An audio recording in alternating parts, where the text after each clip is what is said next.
안녕하십니까. 오늘 전자상거래 관리사와 전자상거래 운용사에 대해서 강의를 하게 될 박성택이라고 합니다. 이번 시간에 이제 저희가 이제 가장 염두에 두고 있어야 될 부분이 바로 뭐냐면 전자상거래 관리사가 있고 운용사가 있습니다. 이제 관리사는 두 개의 등급으로 좀 나눠져 있고요. 그 운용사는 한 개의 등급으로 좀 되어 있습니다. 그래서 총 4개 차시에 걸쳐서 저희가 기본적인 내용에 대해서 이론 및 실기에 대해서 이렇게 설명을 좀 드리고자 합니다. 이거 국가기술 자격으로 되어 있고 전자상거래 관리사는 등급이 두 개가 있습니다. 1, 2등급으로 되어 있고 전자상거래 운용사가 이렇게 되어 있습니다. 시행은 현재 대한상공회에서 자격평가 사업단에 있습니다. 그래서 혹시라도 만약에 이 강의를 들으시면서 같이 옆에 창 하나 조그맣게 띄워놓으시고 검색을 한번 해보세요. 검색을 해보시면 그 대한상공회에서 자격평가 사업단 들어가시면 이 자격증이 현재 어떻게 시행이 되고 있는지에 대해서 잘 나와 있을 겁니다. 이 자격증들은 이제 다른 어떤 기사 자격증들하고 좀 틀리게 1년에 2번밖에 시험이 없습니다. 그러니까 상반기에 한 번 있고 그리고 하반기에 한 번 있는 그 시험이라고 보시면 될 것 같습니다. 여기 나와 있지만 이제 전자상거래 이제 뭐 등장과 발전 과정 이렇게 쭉 되어 있죠. 그러니까 전자상거래로 하는 부분들은 뭐 아시겠지만 이제 미 국방성에서 이제 시작이 된 겁니다. 처음에는 어떻게 됐냐면 아주 간단하게 종이 없는 문서. 현재도 저희들이 이제 회사에 계시거나 또 학교에 계시거나 이렇게 이제 어느 업무를 하시거나 보면 거의 다 저희가 그 종이가 있습니다. 어떤 공문서가 되었던 이런 문서들이 아직까지도 있는 부분들이 상당히 많이 있죠. 그렇지만 최근에는 어떻게 하게 되냐면 최근은 아니죠. 좀 오래되긴 했지만 이제 전자문서로 많이 바뀌어 있습니다. 근데 여기 보시다시피 이미 1989년에 미국에서는 이제 미국 국방성에서는 이제 종이 없는 문서 자체를 한번 실현을 해보자 전자적인 매체를 통해서 그래서 나오게 된 것이 이제 전자상거래의 기본적인 개념이라고 보시면 되고 저희들이 아주 잘 알고 있듯이 저희가 보통 인터넷 웹사이트 접속할 때 요즘 뭐 네이버 면 네이버.com 또는 구글.com 이렇게 하지만 예전에 초창기는 어떻게 하게 됐어요? HTTP라고 하시고 www라고 이렇게 얘기를 하셨잖아요. 여기 나와 있는 것처럼 월드와이드 이 이제 나오게 되면서 전자상거래의 발전에 가장 큰 어떤 그 전환점을 이루게 된 그런 부분들이라고 보시면 됩니다. 그리고 2000년대 굳이 제가 설명드리지 않아도 2000년대 들어오면서 뭐 ADSL 또는 VDSL 이런 식으로 됐고 최근에 이제 광랜까지 되어 있죠. 어느 정도 구축이 되어 있고 이제 무선 이동 통신을 얘기하면 뭐 3G냐 4G냐 또는 5G냐 이런 식으로 많이 얘기하고 있죠. 이런 것들이 좀 등장을 하게 되면서 상당히 많은 그런 발전을 좀 이루었다라고 이렇게 보시면 될 것 같습니다. 그러다 보니까 최근에는 이 RFID나 또는 USA나 또는 IoT냐 또는 AI냐 이런 다양한 것들이 등장을 좀 하게 되면서 결국은 최근에 이 전자상거래에 대한 변화들도 뭐 유비쿼터스 커머스, 또 유커머스, 또 이렇게 또는 소셜 커머스 이런 형태 또는 모바일 커머스 이런 형태로 현재는 많이 얘기를 좀 하고 있습니다. 그래서 구체적으로 보시게 되면 전자상거래 발전 과정. 여러분들 이제 크게 화면에 보이시죠? 보이시는 것처럼 실제 70년대부터 80년대 제가 아까 말씀드린 것처럼 뭐 EDI, 일렉트로닉 데이터 인터체인지라고 해서 전자문서 교환이라든지 이메일 등을 통해서 이 전자 메시징 기술 자체가 상당히 확산이 되었다라고 보시면 됩니다. 그러니까 결국은 종이 없는 문서겠죠. 그러니까 종이를 쓰지 않고 전자적인 매체를 통해서 활용할 수 있는 부분에 이제 포커스를 맞춘 그런 부분이라고 보시면 되고요. 80년대 들어오게 되면서 여기 나와 있는 것처럼 이 일렉트로닉 커머스 이 자체가 조금 더 이시 자체가 확산이 되고자 하는 그런 시점이라고 보시면 됩니다. 예를 들면 뭐 FTP라든지 여기 보시는 것처럼 뉴스 그룹이라든지 다양한 것들이 좀 등장을 하게 되면서 이제 인터넷에 대한 그런 환경 자체가 이제 구축이 된 그런 부분이 되고요. 80년대 후반부터 90년대 초반까지는 워크플로우라든지 그룹웨어 이런 기술들이 또 등장을 하게 된 겁니다. 그러니까 저희가 봤을 때 전자상거래다. 예를 들면 뭐 옥션 또는 지마켓, 네이버, 인터파크 이런 데서 저희가 11번가라든지 이런 데서 단순히 그러니까 전자적인 그 인터넷을 통해서 구매를 하다 보니까 인터넷 쇼핑몰 보통 저희가 이렇게 얘기를 많이 하죠. 또는 오픈마켓 또는 소셜 커머스 이렇게 얘기를 많이 하는데 단순히 저희는 이제 구매하는 쪽에 포커스를 많이 맞추다 보니까 그렇게라고 생각을 하실 수 있는데 실제 그 부분들이 아니라 다양한 기술들이 차츰차츰 계속 개선이 되고 개발이 되고 구축이 되고 이렇게 나오게 되면서 현재 저희가 사용하고 있는 이런 기술들 자체가 나오게 된 부분이라고 보시면 됩니다. 이제 90년대에 들어오면서 앞서 설명드린 것처럼 WWW, 월드와이드 웹이라든지 또는 TCP/IP라든지 다양한 어떤 기술들이 등장을 하게 되면서 많은 이런 전자상거래의 변화가 일어났다라고 이렇게 해서 보시면 될 것 같습니다. 그리고 2000년대에 들어오게 되면서 이제 잘 아시다시피 무선 인터넷, 모바일이라든지 또한 지금 여기 설명드리는 것처럼 유비쿼터스 컴퓨팅이라든지 이런 기술들 최근에 보면 이제 4차 산업혁명이라고 얘기해서 ICBM이라고 나와 있죠. 뭐 IoT라든지 클라우드라든지 모바일 또는 빅데이터 또는 인공지능 AI 이런 기술들이 점차 등장을 하게 되면서 다양한 어떤 전자상거래에서도 이런 IoT라든지 또는 사물 인터넷을 활용할 수 있는 부분 또한 최근에는 인공지능을 많이 활용하죠. 뭐 머신러닝 또는 딥러닝이라고 하는 이런 기술을 활용하는 것들 또한 또 최근에는 SNS라고 하는 부분들도 있죠. 소셜 네트워크 서비스를 활용할 수 있는 부분을 통해서 다양한 어떤 소셜 커머스의 유형들도 이렇게 등장을 하게 된 부분이라고 보시면 됩니다. 그러다 보니까 이러한 전자상거래 발전 과정들도 저희가 좀 잘 알고 있으면 좋은 그런 내용들이라고 보시면 됩니다. 지금 제가 설명드리는 부분들은 실제 시험에 잘 나오는 부분들이고요. 꼭 나오는 부분들이기 때문에 지금 같이 한꺼번에 제가 이렇게 설명을 드리는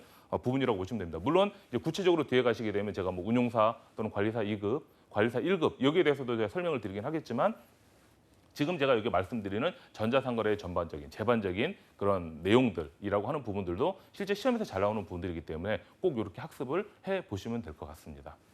그래서 여기 보시는 것처럼 패러다임의 변화의 메커니즘 이렇게 되어 있습니다. 이거는 뭐냐면 전자상거래라고 하는 자체는 결국은 어떻게 하게 돼요? 이 패러다임의 변화를 통해서 이제 등장을 하게 된 그런 개념들이라고 보시면 됩니다. 물론 잘 아시겠죠. 뭐 현재는 저희가 소비자 주도 시장이다. 혹시라도 이제 그 경영을 전공하셨으면 소비자 행동 또는 소비자 심리학 또는 마케팅 이런 걸 들어보셨으면 잘 아시겠지만 거기서 나오는 내용들하고 거의 유사합니다. 그래서 결국은 이제는 공급자 주도가 아니라 소비자 주도로 많이 바뀌고 있다라고 하는 겁니다. 왜? 결국은 이 IT 또는 ICT의 환경에 따라서 이런 것들이 많이 달라진 그런 부분들이 있다고 보시면 됩니다. 그래서 디지털 기술이라고 되어 있죠. 최근에 이제 4차 산업혁명을 얘기해서 ICBMA라든지 또는 DNA라든지 이런 기술을 토대로 하는 이비니스 시대에서 가장 중요한 포인트가 바로 뭐예요? 소비자 주도라고 하는 겁니다. 그러니까 결국은 공급자 주도에서 소비자 주도로의 어떤 이런 시장 자체가 많이 이전을 하고 있는 부분들이고 최근에는 어떻게 돼요? 소비자가 거의 뭐 소비자는 왕이다. 뭐 이런 식으로 얘기를 많이 하잖아요. 그러니까 왕이라고 하는 것보다는 실제는 이제는 소비자가 원하지 않거나 소비자가 불만족한 요인들을 개선해주거나 해결해주지 않는다라고 한다면 상당히 큰 문제점이 있는 그 부분이라고 보시면 되겠죠. 그래서 결국은 소비자 정보를 기반으로 해서 시장에서 주도권을 확보해야 된다고 하는 겁니다. 특히 공급자 입장에서 이 소비자가 뭘 원하는지, 소비자가 어떤 것을 생각하는지 이런 부분을 저희가 잘 체크를 해야지만 충분히 가능한 이런 부분들이라고 보시면 됩니다. 그래서 구체적인 내용을 보시게 되면 한 4가지로 좀 나와 있는데요. 여기 나와 있죠. 소비자가 공급자보다 시장에서 주도권을 이제 가지고 있다라고 하는 겁니다. 그러니까 예전에는 어떻게 하게 돼요? 이 공급자가 그러니까 예를 들면 물건을 생산하고 제품을 생산하고 이 공급하는 공급자 주도로 가고 있습니다. 그럼 물론 아직까지는 완벽하게 100% 소비자 주도는 아닙니다. 왜? 공급자들이 예를 들면 일반 기업들이나 대기업 또는 중소기업이 됐든 벤처기업이 됐든 이런 기업들이 새로운 제품, 서비스를 개발을 해서 제공을 해주는 거잖아요. 아시다시피. 그래서 제공을 해주기 때문에 어떻게 보면 아직까지도 전반적인 트렌드 자체는 공급자 주도로 가고 있구나라고 이렇게 좀 볼 수 있긴 하지만 최근에 트렌드 자체는 어떻게 돼요? 이제는 공급자 주도가 예전에 100이었다면 이제 공급자 주도가 더 그 역할 자체는 좀 더 떨어지게 되고 소비자 주도라고 하는 이 부분이 점차 이제 강화가 되고 있는 그런 부분이라고 보시면 되고요. 두 번째는 구입 전에 상호 커뮤니케이션이 이루어진다고 하는 겁니다. 혹시 물건 주문하실 때 어떻게 주문하세요? 저 같은 경우도 이제 예를 들면 이거 정장이나 이런 거 이제 구매를 하잖아요. 물론 이거 오프라인 가서 구매한 경우도 있지만 제가 하는 요 위에 정장 같은 거 있죠. 저는 이거 온라인 쇼핑몰에서 구매를 한 겁니다. 왜냐하면 제가 잘 애용하는 브랜드가 있어요. 그럼 대충 저의 치수라든지 몸이라든지 이런 것들을 좀 하겠죠. 그러니까 저 같은 경우 약간 제가 이제 살이 살짝 쪘는데 그럼 어떻게 돼요? 바지가 치수가 안 맞다. 그럼 예전에 내가 말을 들면 뭐 30이나 31을 입었다라고 한다면 예를 들면 조금 살이 쪘네? 그럼 30이나 34가 필요하겠다. 라고 이렇게 이제 대충을 알고 있잖아요. 그러니까 물론 자신이 잘 알고 있는 브랜드라고 한다면 그렇게 해도 되겠지만 그렇지 않다라고 하면 어떻게 돼요? 인터넷 검색을 하게 됩니다. 예를 들면 신발의 치수, 샌들 요즘 여름이잖아요. 여름 같은 경우는 샌들의 치수가 궁금하다. 그러니까 280이에요. 그러니까 예를 들면 나는 발등이 높고 이제 좀 넓다라고 한다면 거기에 맞는지 안 맞는지 상당히 궁금하죠. 왜냐하면 물건을 받아서 다시 배송, 반품을 해야 되는 그런 부분들, 왔다 갔다 하는 부분들이 있잖아요. 환불을 하거나 하는 어려운 점이 있기 때문에 다 검색을 하죠. 저 같은 경우도 네이버가 되었든 구글이 되었든 간에 어떤 제품을 구매를 할 때 검색을 하게 됩니다. 그러다 보니까 거기서 소비자들이 이 제품은 어떤 것 같아요? 이 제품은 뭐 정치세요? 상당히 만족합니다. 이런 것들이 나오게 되면 저희가 이제 구매를 하게 되는 쪽에 결정에 가장 큰 영향을 미치는 그런 부분이라고 보시면 되고요. 두 번째는 되게 쉬워요. 패러다임 변화에서는 스마트 시대의 비즈니스 트렌드가 변하고 있다고 하는 겁니다. 굳이 설명을 드리지 않아도 다 똑같아요. 그러니까 IT 또는 ICT의 어떤 발전에 따라서 정보통신기술, 정보기술의 발전에 따라서 많은 분야의 어떤 것들이 많이 바뀌고 있다고 하는 겁니다. 특히나 이제는 어떻게 하게 돼요? 손 안의 PC라고 해서 예를 들면 편하게 왔다 갔다 할 수 있습니다. 그러니까 예를 들면 스마트폰을 통해 가지고 이렇게 어떻게 돼요? 이동하면서도 예를 들면 뭐 물건을 주문하거나 구매하거나 결제를 할 수 있는 부분들이 되겠죠. 제가 방금 전에도 이제 여기 올라오기 전에 뭐 보낼 게 있어서 이제 보내게 되는데 그 같은 경우 어떻게 해야 돼요? 이제 카카오뱅크다. 그러면 어떻게 돼요? 카카오 페이를 통해 가지고 바로 이제 전송을 해서 보낼 수 있고 아주 편하게 그러니까 지문 인식으로 해가지고 딱 이렇게 편하게 보낼 수 있는 이런 환경들이 이미 다 구축이 돼 있잖아요. 그러니까 이런 것들이 스마트라고 하는 세상, 그러니까 이런 스마트 기기, 스마트폰, 스마트 패드 이런 것들을 얘기하겠죠. 이런 것들이 등장을 하게 되면서 이제는 이동 중에서도 편하게 이런 것들을 활용할 수 있다고 하는 겁니다. 그러니까 결국은 이 IT, ICT가 결국 편리성과 효율성이나 이런 것들 상당히 추구를 하게 되죠. 그 시간과 공간의 장소에 구애받지 않고 충분히 할 수 있는 그런 역할을 취하기 때문에 결국 이 스마트라고 하는 자체가 새로운 어떤 이 경제 키워드로 이제 자리매김하고 있다고 하는 겁니다. 그래서 전자상거래 정의를 쭉 보시게 되면 뭐 여러 가지 정의들이 좀 있긴 합니다. 그래서 예를 들면 여기 보시게 되면 초창기는 뭐라고 정의를 했냐면요. 네트워크를 통한 상품의 구매와 판매 이렇게 얘기했습니다. 그러니까 네트워크라고 하는 자체가 있죠. 그러니까 폐쇄적인 망이든 또는 이제 공개된 망이든 간에 네트워크를 활용해서 예를 들면 상품을 구매하거나 판매하고자 하는 그런 것들을 이제 전자상거래 영역을 좀 집어넣고요. 특히나 전자상거래 기본법에서는 이제 저희 이제 한국에서 얘기를 하는 거겠죠. 재화나 용역을 거래함에 있어서 그 전부 또는 일부가 전자문서에 의해서 처리되는 그런 행위 자체를 바로 이 전자상거래라고 이렇게 해서 정의를 하고 있습니다. 이런 전자상거래 정의에 대한 것들은 물론 OECD라든지 또는 미국 국방부라든지 각각의 또 이외에도 어떻게 되면 학자들마다 정의하는 것들이 거의 틀리지만 전자상거래는 어떻게 돼요? 전자적인 매체를 활용하여서 어떻게 돼요? 상거래를 하는 그 모든 활동을 바로 이 전자상거래의 영역이라고 이렇게 보시면 될 것 같습니다. 이 전자상거래의 장점하고 이제 단점이 이렇게 좀 나와 있죠. 이 부분들도 이제 시험에도 잘 나오는 부분이긴 하지만 저희가 기본적으로 알고 있어야 되는 부분들입니다. 간략하게 생각해 보시면 간단하게 좀 생각해 보시면 예를 들면 예전에 물건을 살 때 어떻게 사셨어요? 예를 들면 저희가 뭐 스마트폰을 뭐 아직까지 스마트폰 구매하면 인터넷으로 구매하는 것보다는 실제 매장에 방문을 해서 구매하는 빈도가 상당히 많으실 겁니다. 그렇지만 예를 들면 노트북 또는 냉장고 또는 TV 또는 세탁기 이렇게 이제 큰 부피가 큰 이런 가전 제품을 한번 구매한다고 한번 생각을 해보십시오. 그러니까 뭐 저 같은 경우도 마찬가지죠. 저 같은 경우는 이제 웬만하면 인터넷 쇼핑몰을 상당히 활용을 하긴 합니다. 그렇지만 아직까지 또 인터넷 쇼핑몰이라고 하는 자체는 어떻게 보면 제품에 또 문제가 생기게 되면 이런 뭐 교환이라든지 이런 환불이라든지 하는 이런 부분들이 상당히 어려운 부분들이 있겠죠. 그러다 보니까 보통은 오프라인 매장 가서 구매하시는 분들 상당히 많은 거예요. 예를 들면 이제 저희 부모님 같은 경우도 연세가 있으시니까 실제 인터넷을 통해서 구매하시는 경우도 있긴 하지만 물건이나 이런 것을 직접 보시려면 실제 오프라인 매장 가서 이제 구매하시는 경우도 있거든요. 물론 최근에는 인터넷 쇼핑몰을 많이 활용을 하시지만 아직까지도 보면 어떻게 돼요? 뭐 하이마트가 되었던 전자랜드가 되었던 이렇게 오프라인 그 마켓들이 있겠죠. 뭐 롯데마트나 홈플러스나 이렇게 전자적인 매장들이 다 있잖아요. 그런 매장에 가서 구매를 하는 부분들입니다. 그건 직접 우리가 가는 거죠. 오프라인 매장을 방문을 해서 그 제품을 직접 한번 보고 구매를 하는 겁니다. 그렇지만 이 전자상거래라는 자체는 오프라인 매장을 방문하는 것이 아닙니다. 뭐예요? 결국은 뭐 오프라인 매장을 방문할 수도 있긴 하겠지만 결국은 인터넷이라는 그 공간, 가상의 공간에서 우리가 그 제품에 대한 어떤 특성이나 이런 것들을 보고 하는 거겠죠. 그러다 보니까 실제 오프라인 매장에서 하는 것하고는 완전히 틀리게 됩니다. 왜 정보가 좀 제한적이죠. 그다음에 실제 그 뭐 문을 여다 뭐 냉장고다 그럼 문을 여닫아 보고 또는 이거 그런 것들 만져보고 하는 그런 부분들은 상당히 어려운 부분들이 좀 있을 수 있습니다. 그렇지만 이런 전자상거래가 물론 단점도 좀 있긴 하겠지만 장점적인 부분들이 더 많이 있다 보니까 최근에 보면 거의 전자상거래가 많이 활용이 되고 있는 부분들이 있겠죠. 그래서 이 장점 같은 경우는 소비자 측면하고 공급자 측면이 있습니다. 소비자 같은 경우는 그렇죠. 시간과 공간의 제약 없이 언제 어디서나 인터넷만 연결돼 있으면 누구나 쉽게 이런 것들을 검색을 할 수 있다. 저렴한 탐색 비용이라는 자체도 마찬가지겠죠. 왜냐하면 시간적인 비용도 상당히 적게 들 수 있고 왜냐하면 인터넷으로만 검색하니까. 그리고 어떻게 돼요? 인터넷에서 가격 비교를 해주잖아요. 저렴한 가격에 쉽게 어떻게 돼요? 집까지 배송해 주잖아요. 도어 서비스라고 해서 배송해 주는 그런 것들 때문에 상당히 장점이 있고 이제 유통자 그러니까 공급자 측면에서는 상당히 편합니다. 예를 들면 대기업 같은 유통망이 다 구축이 되어 있어요. 그러다 보니까 뭐 LG가 되었던 삼성이 되었던 이런 대기업들은 유통망이 다 구축이 되어 있으니까 자사의 어떤 그런 유통 오프라인 그 매장을 통해서 이런 걸 다 뿌릴 수 있습니다. 그 영향력이 상당하겠죠. 그렇지만 이 공급자 그러니까 예를 들어 공급자 중에서도 대기업이 아닌 중소기업 같은 경우는 상당히 어려운 점이 있다고 하는 겁니다. 그러다 보니까 이런 중소기업들 같은 유통망이 구축되지 않는 이런 기업들 같은 경우는 어떻게 유통망을 구축할 수 있고 거래 시간 단축할 수 있고 굳이 매장 왜냐하면 매장이라면 오프라인 매장은 좋은데 이렇게 일반적으로 좋은 몫이 좋은 자리에 이렇게 위치를 하고 있어야 되잖아요. 그런 것들이 필요 없겠죠. 그러니까 예를 들면 물류창고만 가지고 있더라도 거기서 배송을 하면 되거든요. 그러니까 굳이 그런 부분들이 필요 없다라고 하는 겁니다. 뭐 전반적인 것들 재작업 시간이라든지 똑같이 마찬가지로 시간과 비용을 절감할 수 있다는 이런 장점들이 있습니다. 그러니까 전자상거래는 결국 소비자 측면, 공급자 측면 이런 장점들이 있기 때문에 결국 현재는 많이 이렇게 활용이 되고 있는 그런 부분들이고 또한 단점 같은 경우는 이런 것들이 있겠죠. 예를 들면 우리가 원하는 정보라든지 그 색상, 컬러 이런 것들이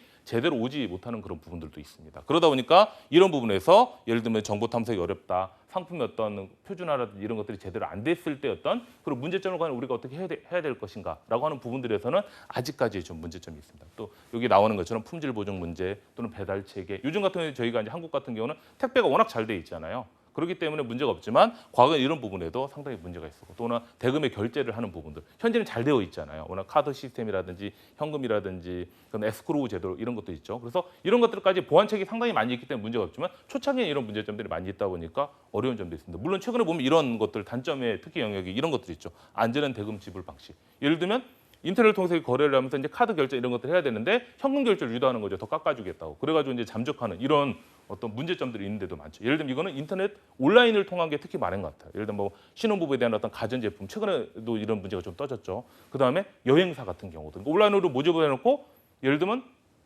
기본적인 금액을 좀 현금으로 하면 싸게 하겠다고 받고 이제 잠적을 해버리는 그런 부분이 좀 있습니다. 그러니까 이런 부분이 아직까지는 좀 어떻게 하게 돼요. 전반적으로 해결이 되지 않다 보니까 아직까지는 이 전자상거래에 있어서는 이런 그러니까 전자상거래가 더욱더 물론 활성화되고 있긴 하지만 그 활성화를 좀 이렇게 저해시키는 그런 요인들도 있는 그런 부분이라고 보시면 될 것 같습니다. 전자상거래의 뭐 유형과 뭐 시장의 규모 같은 경우도 막 간단합니다. 예를 들면 비즈니스 회사 같은 경우 그리고 컨슈머 이제 소비자겠죠. 그다음에 여기 나와 있는 것처럼 거버먼트라고 하는 부분들 그러니까 정부가 있을 겁니다. 크게 이렇게 세 개의 축으로 좀 되어 있고요. 잘 아시다시피 B2B다라고 한다면 비즈니스 투 비즈니스라고 하는 거죠. 이거는 이제 아마 혹시라도 전자상으로 공부해 보시면 다 나오는 그런 개념들인데 B2B라고 하는 부분들. 그러니까 기업과 기업 간의 거래가 일반적인 그 거래가 되고 거의 지금 아마 B2B가 이 전자상거래 시장에서 차지하는 비중이 거의 90% 이상이 된다라고 보시면 되고요. 그리고 B2C가 있죠. B2C라고 하는 자체는 어떤 C2B도 있을 수 있습니다. 그러니까 일반적으로 비즈니스와 이제 커스터머 또는 컨슈머라고 하는 부분들이 있겠죠. 그래서 예를 들면 기업과 소비자입니다. 그러니까 예를 들면 제가 얘기하는 뭐 롯데 뭐 홈쇼핑, 쇼핑몰 같은 경우 있겠죠. 그다음에 SSG닷컴이라든지 이런 쪽에서 어떻게 대기업들, 그러니까 기업들이 운영을 하고 소비자들이 구매를 하는 거겠죠. 거기 들어가서 이런 유형들은 이제 B2C라고 보시면 될 것 같습니다. 그다음에 이제 C2C도 있어요. 유형들을 보시게 됩니다. 그러니까 개인과 개인 간의 거래를 할 수 있도록 해주는 겁니다. 이 플랫폼이 있죠. 옥션, 지마켓 같은 경우는 어떻게 돼요? 플랫폼만 제공을 해주고 개인과 개인 간의 거래를 가능하게 해주는 이런 쪽으로 가고 있죠. 그다음에 이제 정부들도 있죠. 그러니까 B2G라고 해서 정부와 예를 들면 기업 간에 또는 C2G 또는 다른 책에서는 G4C라고도 돼 있습니다. 그래서 정부와 또는 이 소비자 간 또는 국민 간의 어떤 이런 소통을 할 수 있도록 해주는 것들, 그러니까 상거래를 하는 형태들도 있습니다. 예를 들면 이게 대표적인 것이 바로 뭐예요? 그러니까 이제 전자정부 구축돼 있고 민원 24 있죠. 제가 예를 들면 주민등록 등본, 초본, 가족관계 증명서 이런 것들을 띄잖아요. 그 띄는 그 사이트들이 있잖아요. 그 사이트도 어떻게 보면은 이 B2C 또는 G4C의 대표적인 유형들이라고 보시면 됩니다. 그래서 이런 형태로 해서 전자상거래의 어떤 그 유형들이 이렇게 크게 이제 구분이 좀 되어 있고요. 그다음에 전자상거래 이제 유형과 이제 시장 규모들로 보시게 되면 점차 증가하고 있습니다. 그래서 예를 들면 2015년 기준으로 1조 5,480억 정도의 어떤 전체적인 전자상거래 시장 규모가 형성이 됐다고 한다면 2020년이 된다고 한다면 약 4조가 넘는 금액 자체가 이제 전자상거래로 갈 것이다. 그리고 앞으로 우리 미래 사회가 된다고 한다면 모든 것이 다 어떻게 바뀔까요? 이 전자상거래로 많이 바뀌게 되는 그런 구조로 가게 될 것이다라고 이렇게 해서 보시면 됩니다. 그러다 보니까 과거와는 어떤 다른 약간 양상들을 많이 취하게 되겠죠. 이제는 어떻게 하게 돼요? 웬만한 것들은 다 전자상거래로 이루어진다. 최근에 보시면 예를 들면 우리가 뭐 Q10 제가 많이 활용하는 게 이제 Q10이라고 하는 그런 사이트도 있고요. 그다음에 이제 알리익스프레스라고 하는 많이 지금 활용하시는 분들도 계시겠지만 그렇죠. 예를 들면 구매대행이라고 하는 부분들도 있죠. 그러니까 예전에는 틀리게 과거와는 다르게 어떻게 돼요? 미국이 되었던 일본이 되었던 중국이 되었던 홍콩 뭐 여러 나라가 어느 독일이 되었던 어느 나라든 간에 예를 들면 그 홈쇼핑 그러니까 사이트겠죠. 사이트에서 구매 대행을 할 수가 있습니다. 그래서 이제는 그런 플랫폼이라고 하는 그 부분들이 있죠. 그러니까 알리익스프레스 같은 경우는 중국 내에 있는 제품들은 이제 해외로 배송하는 형태가 되는 거고 Q10이라고 하는 자체는 일본, 독일 또는 미국. 저 같은 경우에 스타벅스 이제 머그컵 이런 거 있잖아요. 텀블러 같은 경우. 그러니까 그 미국계 상당히 괜찮은 게 많이 있거든요. 더 저렴하고 한국 거보다. 그러다 보니까 저는 이제 그런 것들을 공동 구매해가지고 제가 이제 사는 경우도 있고 직접 이제 직구를 해서 사는 경우들도 있거든요. 그러다 보니까 여기 안에서 보게 되면 이제는 굳이 그 나라를 가지 않더라도 이제는 한국에서 어떻게 하게 돼요? 편하게 집에서 원클릭을 통해 물론 배송료가 좀 붙긴 하겠죠. 그렇지만 미국까지 저희가 왔다 갔다 한다고 생각해 보세요. 물론 아무 일, 그러니까 사업차라든지 여행이라든지 가는 김에 사오는 건 상관없겠지만 그거 하나 사러 가기는 어렵겠죠. 부탁하기도 어렵고 이제는 좀 더 편리하게 집에서 할 수 있는 형태로 바뀐 겁니다. 그래서 앞으로 미래 사회가 된다고 한다면 100% 이제 전자상거래 쪽으로 가지는 않겠죠. 오프라인 매장들도 분명히 있을 겁니다. 그렇지만 웬만한 것들은 이제는 전자상거래 영역으로 좀 많이 바뀌지 않을까라고 이렇게 전망을 하고 있습니다. 그래서 여기서 보시는 것처럼 가장 또 중요한 것이 바로 이겁니다. 왜냐하면 전자상거래하면 예를 들면 뭐가 돼요? 전자상거래하면 과연 그걸 우리가 수익을 어떻게 확보할 것이냐라고 하는 겁니다. 아시겠지만 전자상거래 모델들 되게 많이 있었고요. 소셜 커머스도 많이 나왔습니다. 예를 들면 그룹폰 같은 경우는 한국에 진출했다 실패했죠. 철수를 하게 됐습니다. 그다음에 지금 기억이 안 나지만 되게 많이 있었어요. 예를 들면 전자상거래 한국의 업체들이. 근데 지금 남은 게 옥션, 지마켓, 인터파크, 11번가 요 정도만 남아있죠. 오픈마켓 같은 경우에는. 그래서 많이 없어진 그런 추세가 된 거거든요. 근데 왜 그런 경우가 나오냐? 결국은 비즈니스 모델이 없기 때문입니다. 여기서 나오는 것처럼 이 비즈니스 모델로 되어 있는데 결국 뭐냐면 기업이 인터넷을 이용하여 수익을 유지하게 하는 일련의 활동이 필요하다는 이게 바로 비즈니스 모델이죠. 이 비즈니스 모델입니다. 그래서 이 비즈니스냐라면 이는 여기에는 일렉트로닉 얘기하는 겁니다. 그래서 전자적인 어떤 비즈니스죠. 그래서 어느 이제 학자가 초창기 학자가 뭐라고 얘기했냐면 이 비즈니스 안에 세부적인 영역이 바로 이제 전자상거래다. 그러니까 어떻게 보면 전자상거래가 이 비즈니스에 포함되는 그런 개념으로 이렇게 이해를 이제 했던 그런 부분들이 있는데요. 결국은 중요한 게 수익 모델, 수익이라고 하는 부분이죠. 그러니까 돈이 돼야 될 거 아니에요, 결국은. 그러니까 사업을 하더라도 나한테 어느 정도 수익을 확보해 줄 수 있는 모델이 돼야 되기 때문에 수익 모델이 필요합니다. 그래서 인터넷을 통해서 기업이 어떻게 하게 나와서요? 어떻게 수익을 올릴 것인지 설계할 수 있는 이 비즈니스 모델이 결국은 있어야만 이 전자상거래가 잘 될 수 있다고 하는 그런 부분들입니다. 그래야만 어떻게 돼요? 전자상거래 기업들이 잘 유지되고 현존까지 할 수 있는 그런 부분이 되겠죠. 예를 들면 비즈니스 모델이 없어요. 수익 모델이 없어요. 수익이 되지 않아요. 그럼 어떻게 돼요? 결국은 문을 닫을 수밖에 없는 그런 구조로 가고 있다고 보시면 됩니다. 또한 기업이 가진 비즈니스 모델이 훌륭하다면 결국은 경쟁 우위를 가지고 있어서 상당히 많은 이런 수익들을 확보할 수 있다라고 이렇게 해서 보시면 됩니다. 그래서 소셜 커머스는 제가 굳이 설명을 드리지 않아도 왜냐하면 온라인상에서 소셜 커머스로 해서 어떻게 돼요? 서로 이 물건을 사고 팔 수 있는 행위가 하는 건데 이건 어떻게 돼요? 예전에 다르게 이제 바이럴이겠죠. 사람들 입소문. 그것도 워드 오브 마우스라고도 얘기를 많이 하는데 WM이라고 해서 그런 형태로 해서 결국은 사람들이 소셜 커머스라고 하는 그러니까 뭐 페이스북이 되었던 트위터가 되었던 또는 뭐 인스타그램이 되었던 다양한 어떤 이런 소셜 SNS 죠? 이제 소셜 커머스, 소셜 네트워크 서비스를 통해서 이루어지는 전반적인 상거래 이 자체를 바로 이 소셜 커머스라고 보시면 될 것 같습니다. 최근에 뭐 유튜브라든지 이런 것들 통해서 다양한 형태로 해서 이런 것들이 이루어지고 있는 그런 부분들이라고 이렇게 보시면 됩니다. 이런 소셜 커머스는 보시게 되면 좀 특징들이 좀 있어요. 여기 보시는 것처럼 TV 홈쇼핑, 전자상거래, 오픈마켓, 소셜 커머스 이렇게 되어 있는데 TV 홈쇼핑 아직도 하고 있죠. 뭐 케이블 TV나 이런 방송에서 하고 있는 겁니다. 그러니까 일대 다의 형태가 되고 전자상거래도 마찬가지예요. 특정한 사이트에서 하고 있지만 일제 다의 형태가 되는 겁니다. 똑같아요. TV 홈쇼핑이나 전자상거래 같은 경우는 당신에 내가 이 물건을 팔고 있다라고 하는 부분을 좀 강조하는 부분들입니다. 오픈마켓 같은 경우는 지마켓, 옥션처럼 되어 있는 거겠죠. 이 중에서 당신이 원하는 물건이 있다. 그러니까 어떻게 서로 연결시켜 주는 거잖아요. 이런 것들 연결시켜 주는 부분. 소셜 커머스 같은 게 일대 다나 또는 다대대가 될 수 있는데 우리가 함께 물건을 함께 사고 팔 수 있다라고 하는 부분들을 강조하고 있는 부분들이 바로 이런 소셜 커머스의 유형들이다라고 이렇게 보시면 됩니다. 그래서 이제 소셜 커머스 유형을 보시면 마케팅의 어떤 부가적인 수단으로 해서 이 소셜 커머스를 활용하고 있는 기업들도 상당히 많이 있습니다. 최근에 보게 되면 뭐 마이크로코스라든지 이런 기업들 같은 경우는 인스타그램을 많이 활용합니다. 그래서 웬만한 기업들도 지금 뭐 진에어가 되었던 뭐 티웨이 또 대한항공 이런 웬만한 기업들은요 이제 인스타그램에서 자기들 어떤 뭐 프로모션을 한다든지 행사를 한다든지 하면 이런 것들 지금 바로바로 보여주고 있습니다. 그런 내용들이 있고, 그러니까 마케팅의 이제 부가적인 수단으로 활용을 하고 있겠죠. 또한 비즈니스 모델에 SNS를 도입을 하는 이런 경우들도 있습니다. 이게 나와 있는 것처럼 소셜 공동 구매 플랫폼 지금 현재 가장 많이 하고 있죠. 예를 들면 저희가 쿠팡, 또 위메프 프라이스라든지 그리고 티켓몬스터 있죠. 티몬 같은 경우도 결국은 지금 공동 구매형의 어떤 플랫폼을 구축을 해서 현재 운영을 하고 잘 되고 있는 그런 기업들이잖아요. 그다음 소셜 커머스 플랫폼에서 소셜 웹형에 대한 것들도 있습니다. 그러니까 이 부분은 이제 한국에서는 좀 약하긴 하지만 그래도 현재 전반적인 전 세계에서 많이 일어나고 있는 그런 부분들이고요.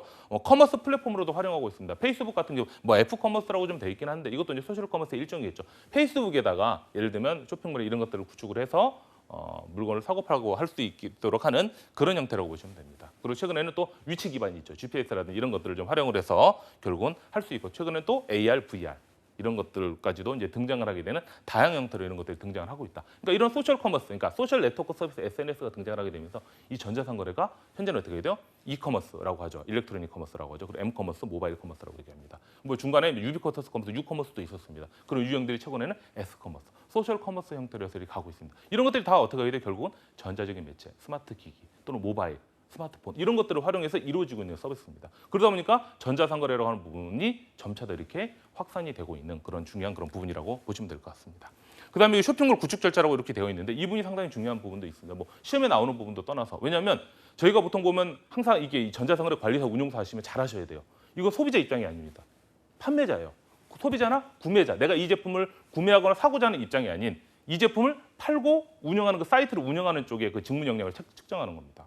그러다 보니까 운용사가 되었던 또는 관리사 1급, 2급이 되었던 간에 결국은 이 판매자 입장에서 보는 거거든요. 그러니까 쇼핑몰을 어떻게 구축하고 운영을 할 것인지에 대한 그런 부분들입니다. 그러면 결국은 마찬가지로 이 부분에 대해서 이제 실기 같은 경우도 이 부분에 대해서 이제 실제 시험을 보겠죠. 구축하는 부분들. 이제 현재는 제가 알기로 메이크샵이 이렇게 해서 기본적으로 그 툴 형태를 통해서 활용하는 걸 알고 있고 이제 내년부터는 아마 고도몰인가에서 같이 하는 걸로 알고 있습니다. 그래서 그런 형태로 해서 이걸 이제 진행을 하는 그 형태가 되는 거거든요. 그러다 보니까 이 기본적인 웹사이트 개발 절차들을 좀 이렇게 알고 계셔야만 실제 이제 어떻게 돼요? 구매자가 아닌 소비자가 아닌 판매자 입장에서 어떤 관점으로 보는 겁니다. 내가 만약 물건을 팔려고 해요. 쇼핑몰 구축해야 되겠네. 물론 몰인몰 해가지고 네이버가 되었다 이런 데서 제공해주는 사이트 임대형 쇼핑몰로 들어가도 돼요. 아니지만 나는 직접 구축을 할래라고 한다면 직접 홈사이트를 구축을 해야 되겠죠. 그런 부분의 내용인데요. 뭐 외주 용역 개발을 하죠. 그러니까 자기가 개발을 하지 못하다니까 외주 준다라고 하죠. 아웃소싱을 주는 부분들입니다. 그 사이트 전략을 좀 찾고요. 여기 나와 있는 것처럼 요구 분석을 해야 됩니다. 필요한 것이 무엇인지에 대한 것. 이건 아마 이제 서로 이 홈쇼핑, 그러니까 홈페이지를 제작하는 그 업체들 간에 통해서 하겠죠. 그러니까 나의 요구 사항을 얘기를 하고 그 업체가 이걸 받아들여서 하는 거. 웹사이트 기획 운영은 우리가 어떻게 할 것인지, 아이디어 어떻게 하고, 콘텐츠 어떻게 생성을 하고, 결제라든지 이런 건 과연 어떻게 할까. 이미 이게 요즘에 잘 되어 있습니다. 예전에는 처음 하게 되면 이런 내용들을 다 가지고 하지만 최근에는 뭐 어떻게 피지사 이런 것들 다 있잖아요. 페이먼트 게이트 웨이 사들이 다 있죠. 그래서 그런 뭐 다나리라든지 뭐 유플러스 이런 것들이 있잖아요. 그래서 결제를 대행해주는 서비스를 상당히 많이 있기 때문에 굳이 어렵지 않게 충분히 할 수 있습니다. 그리고 거기가 나오게 되면 이제 디자인, 그러니까 웹페이지 디자인 같은 경우는 우리가 어떻게 이걸 구축을 할 것인지 그리고 테스팅한 다음에 실제 검토 개발해서 오픈을 하게 되는 이런 형태로 가는 겁니다. 그래서 이런 웹사이트의 개발 절차라고 하는 부분들도 잘 아시겠지만 결국 이런 과정을 통해서 가는 겁니다. 물론 이거 하나하나 내용들도 상당히 많아요. 중요한 것이 바로 이겁니다. 결국은 우리가 판매자 입장에서 이 전자상거래가 이렇게 이제 증가를 하고 있다고 한다면 손쉽게 누구나 어떻게 돼 시간과 공간, 비용도 상당히 적지, 창업 비용도 상당히 적게 들 수 있습니다. 활용할 수도 있고 특히나 이 자격증 같은 경우는 국가기술 자격입니다. 그러니까 국가에서 만든 자격이고 이미 2000년대 또는 2002년대에 시행을 냈기 때문에 상당히 오래된 자격증이죠. 그렇지만 아직까지도 잘 모르고 있는 그런 부분들이 있습니다. 그래서 한번 이런 부분들은 산업인력공단의 뭐 큐넷이라든지 또는 대한상공회의소 같은 경우 자격평가 사업대 들어가시면 구체적인 내용들이 잘 나와 있어요. 그래서 이런 내용들을 한번 보시고 준비를 해보시면 좋을 것 같아서 제가 이 전자상거래 전반적인 내용들에 대해서 첫 시간에 대해서 이렇게 말씀을 드린 겁니다. 이제 다음 시간에는 저희가 전자상거래 운용사 그리고 전자상거래 관리사 2급 그리고 1급 그리고 실기 부분에 대해서도 이렇게 설명을 드리겠습니다. 감사합니다.